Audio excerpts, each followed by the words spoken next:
आज के इस ऐतिहासिक कार्यक्रम इस पर पूरे देश की दृष्टि है।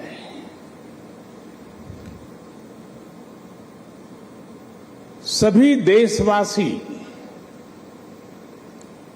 इस समय इस कार्यक्रम से जुड़े हुए हैं।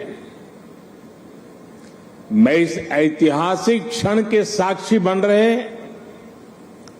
सभी देशवासियों का हृदय से स्वागत करता हूं, अभिनंदन करता हूं।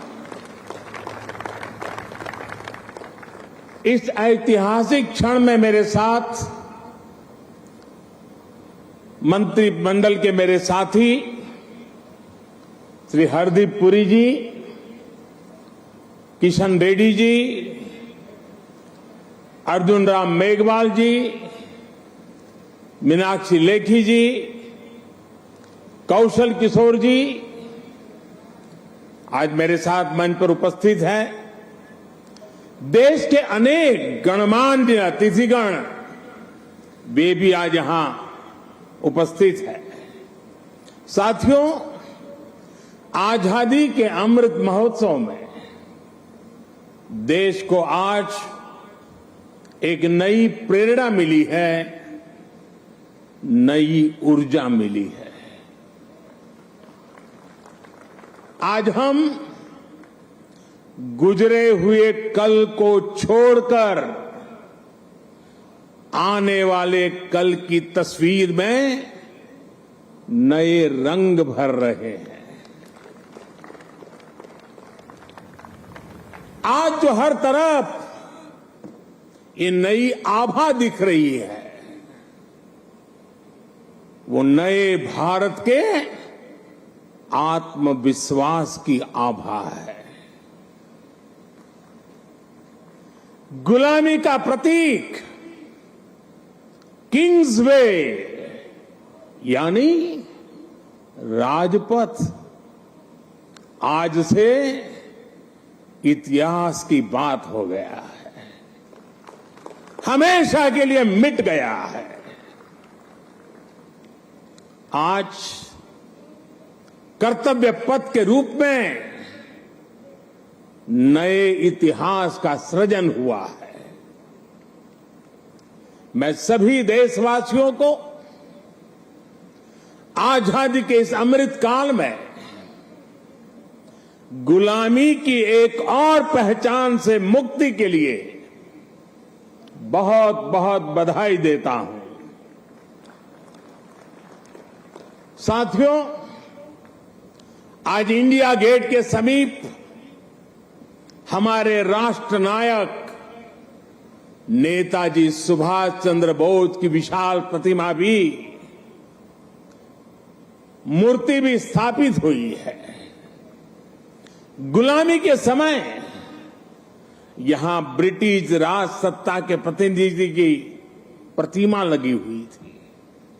आज देश ने उसी स्थान पर नेताजी की मूर्ति की स्थापना करके आधुनिक और सशक्त भारत की प्राण प्रतिष्ठा भी कर दी है। वाकई ये अवसर ऐतिहासिक है, ये अवसर अभूतपूर्व है।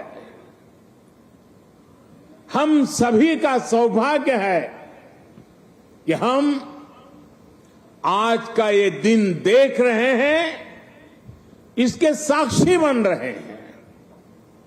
साथियों, सुभाष चंद्र बोस ऐसे महामानव थे जो पद और संसाधनों की चुनौती से परे थे। उनकी स्वीकार्यता ऐसी थी कि पूरा विश्व उन्हें नेता मानता था।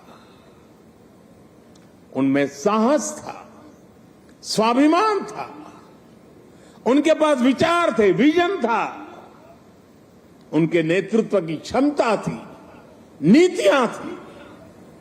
नेताजी सुभाष कहा करते थे, भारत वो देश नहीं जो अपने गौरवमयी इतिहास को भुला दे।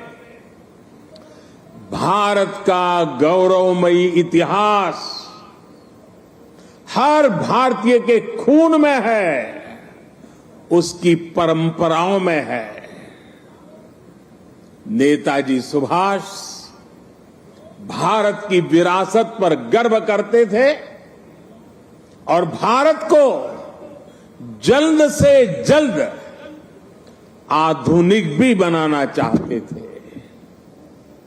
अगर आजादी के बाद हमारा भारत सुभाष बाबू की राह पर चला होता तो आज देश कितनी ऊंचाइयों पर होता। लेकिन दुर्भाग्य से आजादी के बाद हमारे इस महान नायक को भुला दिया गया। उनके विचारों को, उनसे जुड़े प्रतीकों तक को नजरअंदाज कर दिया गया। सुभाष बाबू के 125वें जयंती वर्ष के आयोजन के अवसर पर मुझे कोलकाता में उनके घर जाने का सौभाग्य मिला था। नेताजी से जुड़े स्थान पर उनकी जो अनंत ऊर्जा थी, मैंने उसे महसूस किया। आज देश का प्रयास है कि नेताजी की वो ऊर्जा देश का पथ प्रदर्शन करे। कर्तव्य पथ पर नेताजी की प्रतिभा इसका माध्यम बनेगी। देश की नीतियों और निर्णयों में सुभाष बाबू की छाप रहे, ये प्रतिमा इसके लिए प्रेरणा स्रोत बनेगी। भाइयों और बहनों, पिछले 8 वर्षों में हमने एक के बाद एक ऐसे कितने ही निर्णय लिए हैं जिन पर नेताजी के आदर्शों और सपनों की छाप है। नेताजी सुभाष अखंड भारत के पहले प्रधान थे जिन्होंने 1947 से भी पहले अंडमान को आजाद कराकर तिरंगा फहराया था। उस वक्त उन्होंने कल्पना की थी कि लाल किले पर तिरंगा फहराने की क्या अनुभूति होगी। इस अनुभूति का साक्षात्कार मैंने स्वयं किया जब मुझे आजाद हिंद सरकार के 75 वर्ष होने पर लाल किले पर तिरंगा फहराने का सौभाग्य मिला। हमारी ही सरकार के प्रयास से लाल किले में नेताजी और आजाद हिंद फौज से जुड़ा म्यूजियम भी बनाया गया है। साथियों, मैं वो दिन भूल नहीं सकता जब 2019 में गणतंत्र दिवस की परेड में आजाद हिंद फौज के सिपाहियों ने भी हिस्सा लिया था। इस सम्मान का उन्हें दशकों से इंतजार था। अंडमान में जिस स्थान पर नेताजी ने तिरंगा फहराया था, मुझे वहां भी जाना था। जाने का अवसर मिला, तिरंगा फहराने का सौभाग्य मिला। वो क्षण हर देशवासी के लिए गर्व का क्षण था। भाइयों और बहनों, अंडमान के वो द्वीप जिसे नेताजी ने सबसे पहले आजादी दिलाई थी, वो भी कुछ समय पहले तक गुलामी की निशानियों को ढोने के लिए मजबूर थे। आजाद भारत में भी उन द्वीपों के नाम अंग्रेजी शासकों के नाम पर थे। हमने गुलामी की उन निशानियों को मिटाकर इन द्वीपों को नेताजी सुभाष से जोड़कर भारतीय नाम दिए, भारतीय पहचान दी। साथियों, आजादी के 75 वर्ष पूरे होने पर देश ने अपने लिए पंच प्राणों का विजन रखा है। इन पंच प्राणों में विकास के बड़े लक्ष्यों का संकल्प है, कर्तव्यों की प्रेरणा है, इसमें गुलामी की मानसिकता के त्याग का आह्वान है, अपनी विरासत पर गर्व का बोध है। आज भारत के आदर्श अपने हैं, आयाम अपने हैं। आज भारत के संकल्प अपने हैं, लक्ष्य अपने हैं। आज हमारे पथ अपने हैं, हमारे प्रतीक अपने हैं। और साथियों, आज अगर राजपथ का अस्तित्व समाप्त होकर कर्तव्य पथ बना है, आज अगर जॉर्ज पंचम की मूर्ति के निशान को हटाकर नेताजी की मूर्ति लगी है, तो ये गुलामी की मानसिकता के परित्याग का पहला उदाहरण नहीं है। ये न शुरुआत है न अंत है। ये मन और मानस की आजादी का लक्ष्य हासिल करने तक निरंतर चलने वाली संकल्प यात्रा है। देश के प्रधानमंत्री जहां रहते आए हैं, उस जगह का नाम रेसकोर्स रोड से बदलकर लोक कल्याण मार्ग हो चुका है। हमारे गणतंत्र दिवस समारोह में अब भारतीय वाद्य यंत्रों की भी गूंज सुनाई देती है। बीटिंग द रिट्रीट सेरेमनी में अब देशभक्ति से सरोबार गीतों को सुनकर हर भारतीय आनंद से भर जाता है।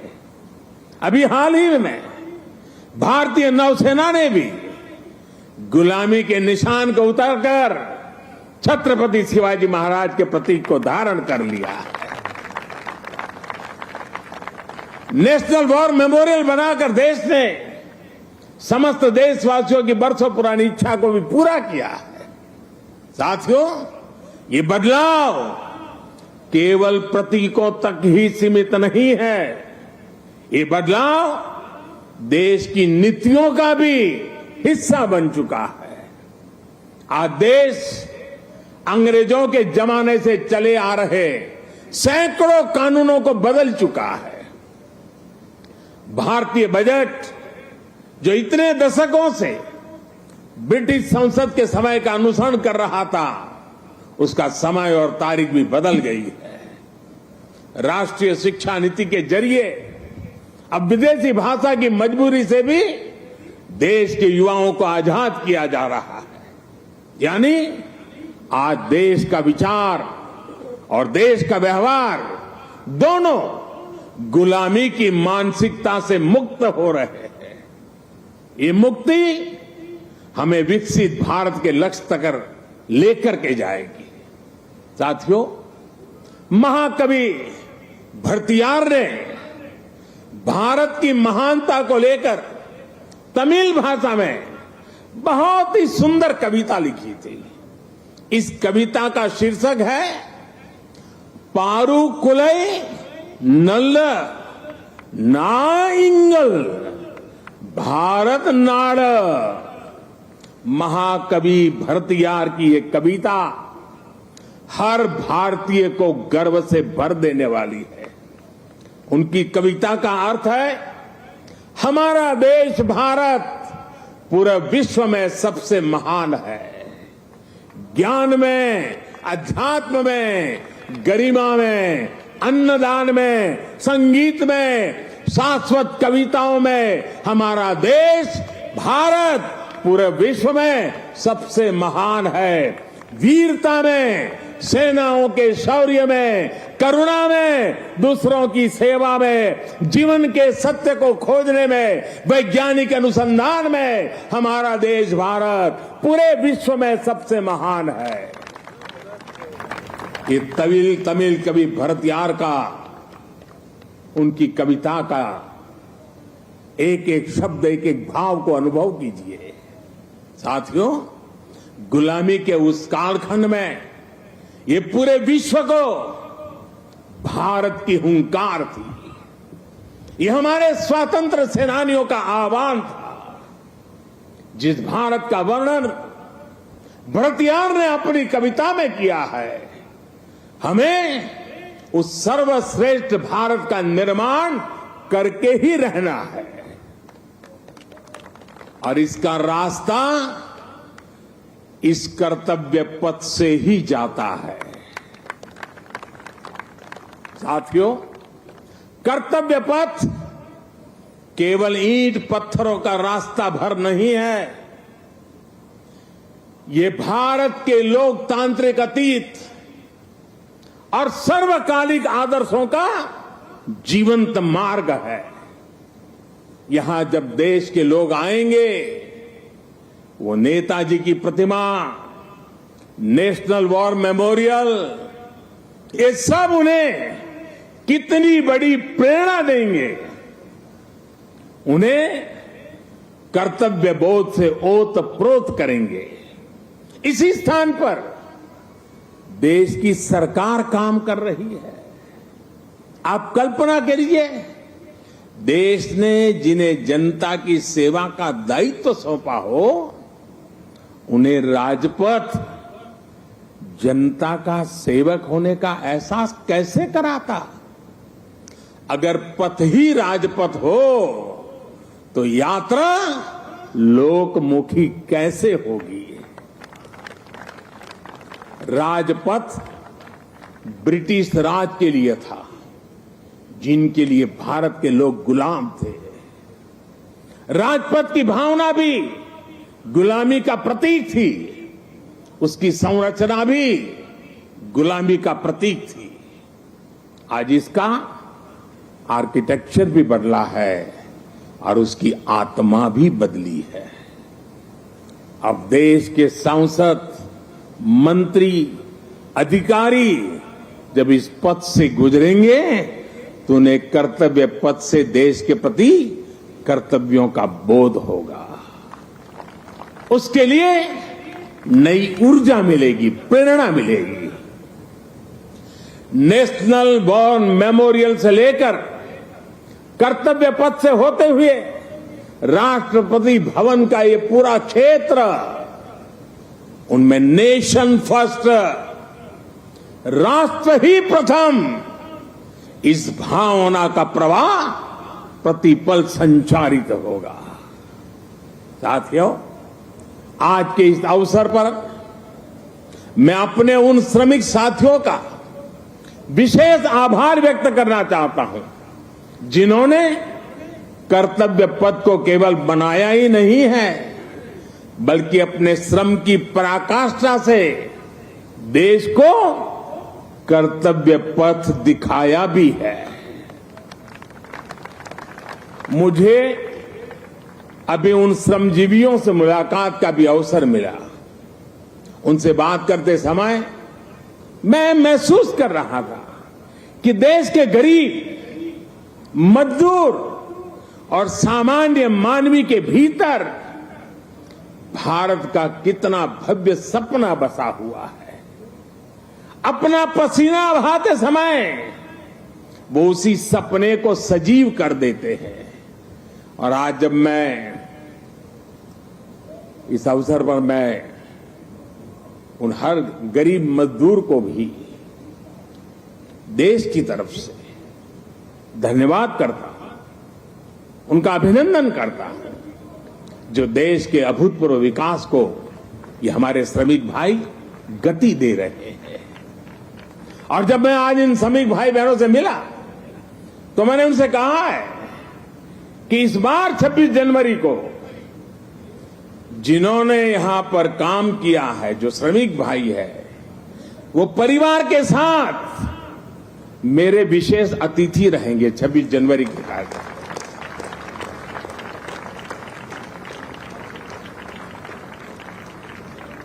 मुझे संतोष है कि नए भारत में आज श्रम और श्रमजीवियों के सम्मान की एक संस्कृति बन रही है, एक परंपरा पुनर्जीवित हो रही है। और साथियों, जब नीतियों में संवेदनशीलता आती है तो निर्णय भी उतने ही संवेदनशील होते चले जाते हैं। इसलिए देश अब अपनी श्रम शक्ति पर गर्व कर रहा है। श्रमेव जयते आज देश का मंत्र बन रहा है।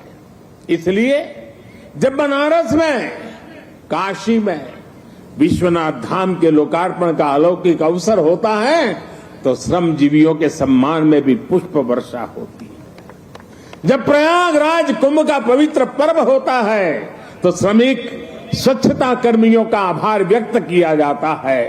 अभी कुछ दिन पहले ही देश को स्वदेशी विमान वाहक युद्धपोत आईएनएस विक्रांत मिला है। मुझे तब भी आईएनएस विक्रांत के निर्माण में दिन रात काम करने वाले श्रमिक भाई बहनों और उनके परिवारों से मिलने का अवसर मिला था।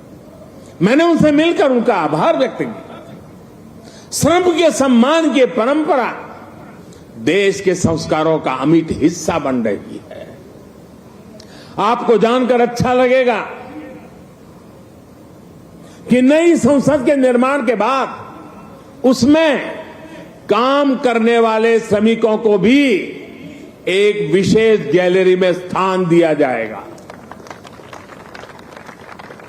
ये गैलरी आने वाली पीढ़ियों को भी ये याद दिलाएगी कि लोकतंत्र की नींव में एक और संविधान है तो दूसरी ओर श्रमिकों का योगदान भी है।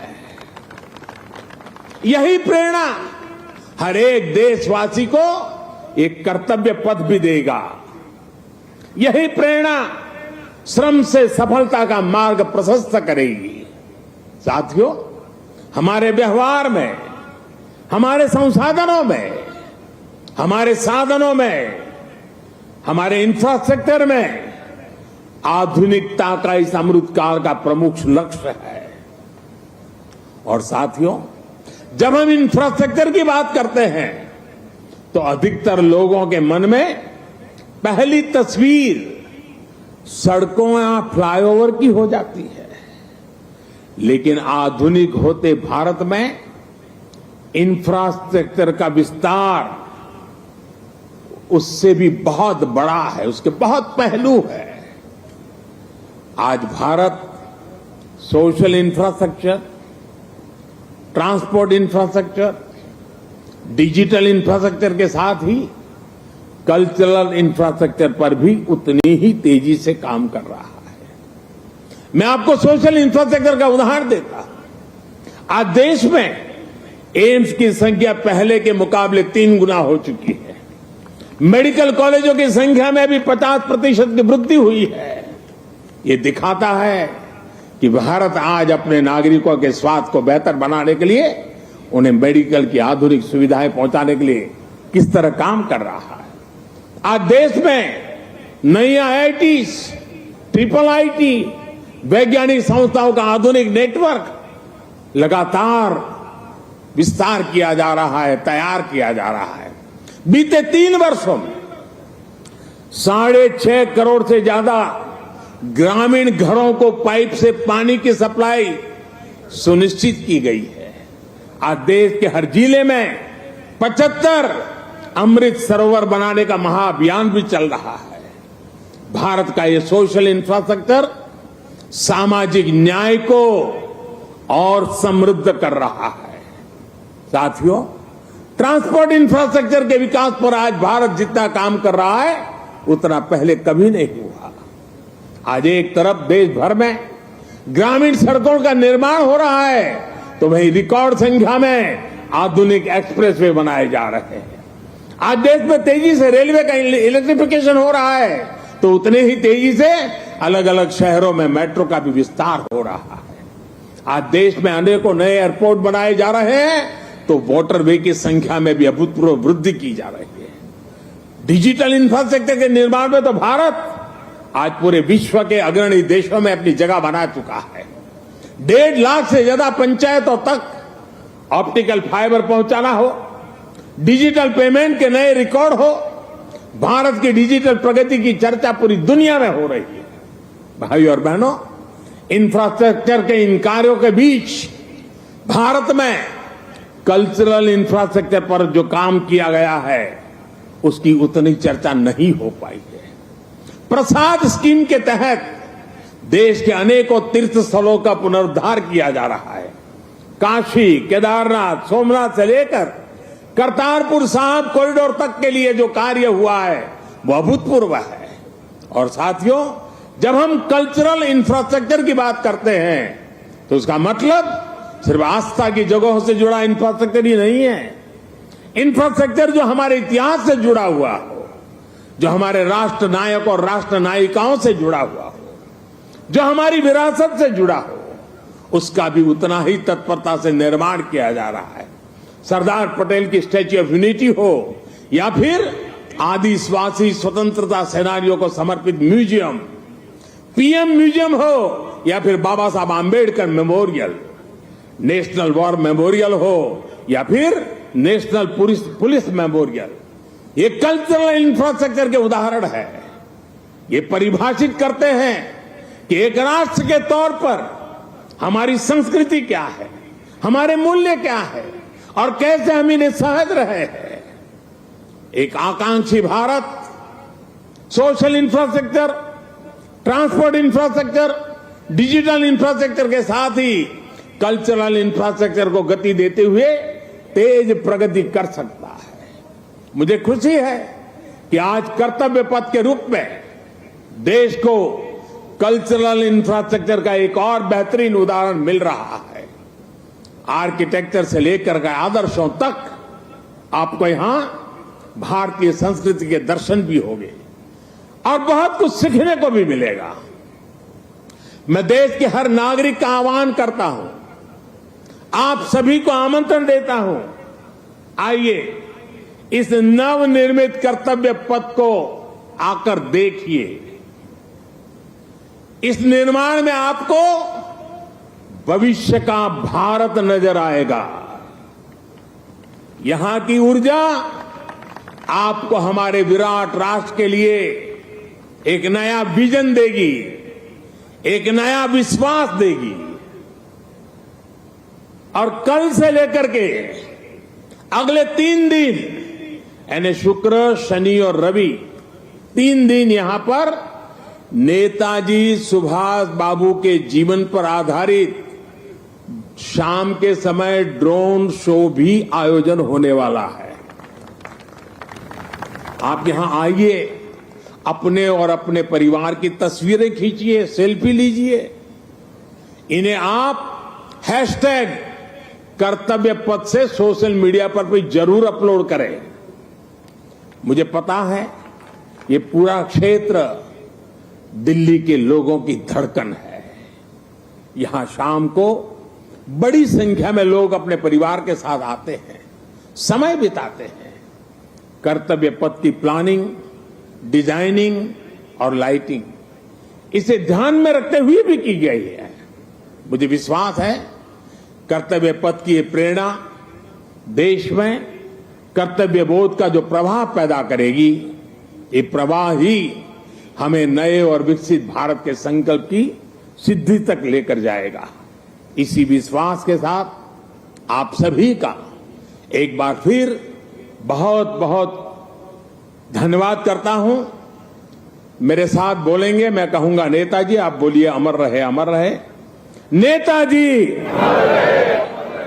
नेताजी, नेताजी। भारत माता की, भारत माता की। वंदे वंदे वंदे। बहुत बहुत धन्यवाद।